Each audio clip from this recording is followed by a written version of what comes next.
Hello everybody, day 2 here. A little bit more setup, behind the scenes kind of stuff. So at this point I have created some sessions. So this is just a blank template session. I've got all my different instruments that I will be using, and I like to use the little icon there.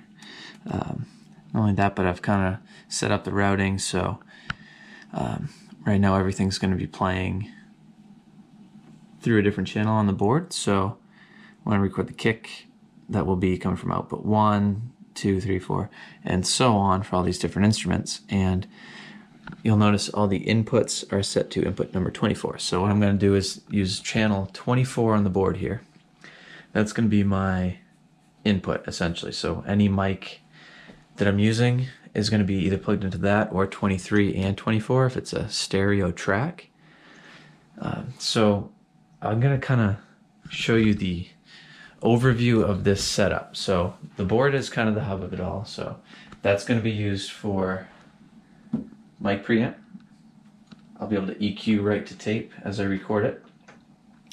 And from here, everything is connected with the direct out from each channel that's connected to the HD24 unit. So it's all TRS connections back there. A lot of connections. It's a whole lot of connections. So, for instance, channel 24 will be the input. So 24 is going to come to here. And then from here, this HD24 is doing all the digital conversion. And to get it to the computer, I'm using this RME Digiface USB. So this plugs in with these light pipe connections. I wonder if you can see this at all, probably not, but get these light pipe connections down at the bottom of the HD24. So the output of the HD24 comes to that input into the computer. So I can use the last 8 channels of this board for input if I want to, but I'm not going to be using that many mics on anything, so I'm just going to stick it with the last 2 channels. And then from there, the computer is going to send audio through this Digiface. The HD24 is going to convert it, and each output that's routed from Logic is going to come in on the board. So the conversion's happening in the HD24. It sounds really great. I love the conversion in that unit, so that's why I get to use that. The Digiface kind of combines the computer with everything, so it'll be really cool to be able to mix right from the computer. At all times, I'm going to have signal going to each channel, so it'll be easy to make tweaks. I like this because as I record and start to layer everything, I'll just make some adjustments as I go, make some tweaks, and then the mix is already coming together. If I kind of keep it similar between all the songs, which I intend to do, as I go from song to song, it'll already sound pretty good, and I won't have to make all these adjustments and waste time. And then I'll just record everything from these channels. And so I've got my main outputs from the board are coming to this SSL interface here, and then I've just got that running into my little volume adjuster for my monitoring. So I've got the Yamaha monitors, and then I got a sub too. So that's how all the main components are connected, and how things are going analog to digital conversion and digital to analog back to do a mix through the board and to hear everything through the board as I record. But just to avoid using this headphone output, that's why I'm using this SSL thing here. That's what's running my headphones, so I can make some adjustments there. Just because the different impedance headphones can screw up the whole board if something's off and you're using that headphone out. It's happened to me in the past. Whole mess, whole headache, and I do not want to deal with it. So here's my setup, and I'm going to just kind of copy this between all the different songs. As you can see too, I use some nice color coordination here. So I'm going to set up these songs, and I'll get going pretty soon on the scratch tracks, and then when I get more into it, I'll show some of the microphones, show a little bit more about these compressors and how I'm going to use those, preamps, and how I'm going to EQ each thing. I'm going to try to keep everything a little bit, I'm not going to go crazy with EQ or compression to tape. What I'll probably do is make an adjustment that I like and then dial it down by half. So if I'm compressing something and I like the sound of it, and I'm compressing like 4 dB of gain reduction, I'll cut it down so it's doing the same kind of sound, but half as much at 2 dB of gain reduction. So I'm gonna get going here on some scratch tracks, and stay tuned. Okay, I've got my setup for the scratch guitar recording. So what I ended up doing was using just a 57. I don't want to use anything that's that great because then I might be tempted to keep it, and I just want this to be quick. If I screw up a little bit, that's fine because it's not going into the final recording. So that's coming in on channel 24. Get the gain up, it's a 57.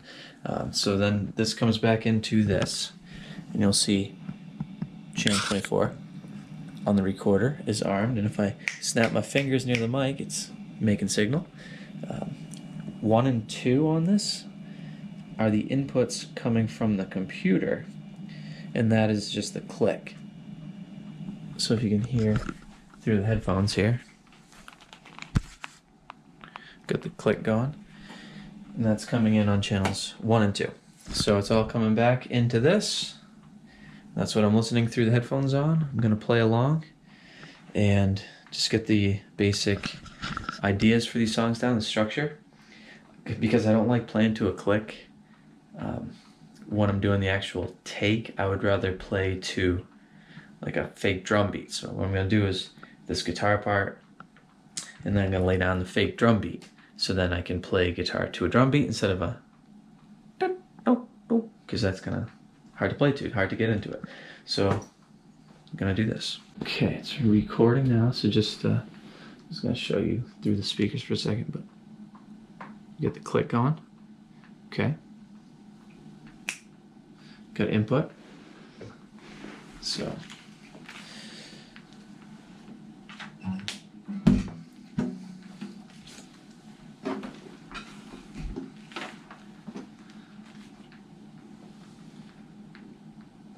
I'm going to play this a little bit, and then I'm going to switch over to the sound coming out of the mic just so you can hear what's going on here.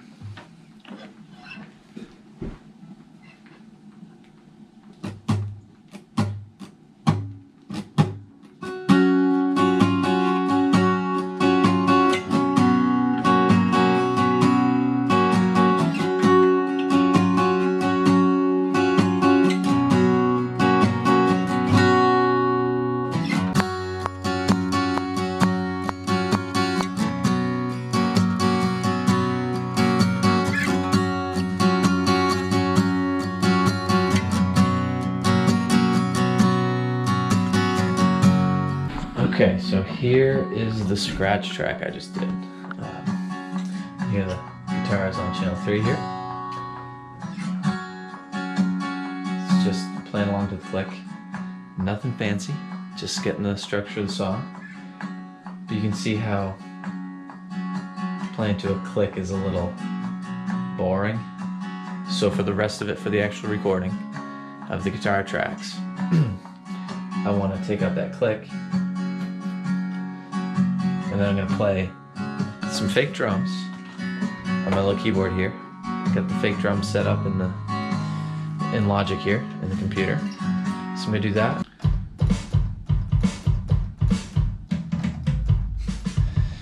It's not quite as fun as playing real drums. But this is going to help get the song down. I'm going to start it off and play along with it, and you'll see what's going on. I'm going to switch again over to from the sound in the room to the sound that's actually going on. So here we go. And I want to make sure I keep time through pauses too.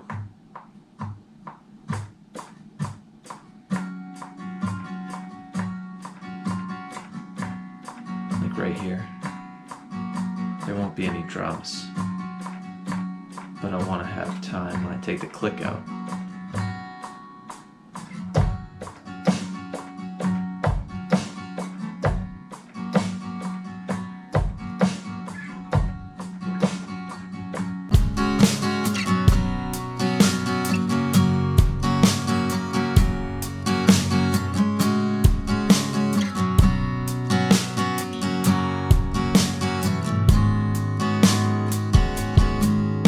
Okay, at this point, I'm pretty happy with my scratch tracks. I got that guitar part down. I added these fake drums, so I don't have to listen to that click now. So going forward, I'm gonna do this to all the other songs in the album. I'm not gonna make you watch all that. I'm just gonna focus on one song each time. So once I finish all the other songs, the next step will be actually getting to work on the recording. So instead of playing to a click, I'll be playing to, if we take that scratch guitar out and tighten these up, make sure everything's right on with the click, that way it's tight. So I'll just play to this drum beat. It's much more natural. But yeah, that's looking forward to getting them all done. This is only the first one, so I've got a lot of these to do now.